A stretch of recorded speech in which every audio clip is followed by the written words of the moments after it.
Жібек құрты мен жауын құрттың хикаясы. Сүлеймен Саба елінің патшасы Былқысқа үйленгісі келіп, елші жіберді. Ол елшілерге жақұт тастар беріп, Сүлейменнің пайғамбар екені рас болса, мына тастарды қол тигізбей тессін. Перінің де диюдың да саусағын тигізбей жіптен өткізсін. Сосын алдыма келсін. Сонда ғана бір Аллаға иман келтіріп, адал жары болуға келісім беремін дейді. Сүлеймен қалай істерін білмей ойланып тұрды. Сол кезде ұлық Алла оған екі құртты көмекке жіберді. Бір құрт жақұтты кеулеп тесті. Екіншісі оған жіп өткізді.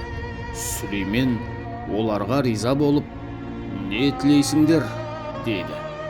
Олар, ұлық Алланың орынбасары адам ұрпағына игілікті қызмет еткіміз келеді. Бізге жер бетінен жай бер, деді. Қалауларың болсын, деп Сүлеймен дұға жасады. Бір құрт жауын құртына айналды. Ол қатты топырақ жеп, жерді қопсытып, құнар беріпті. Адамдардың бау-бақшасы осының арқасында тез гүлденетін болды. Екіншісі жібек құртына айналды. Ол тек тұт ағашын қорек етіп, жібек жібін өндірді.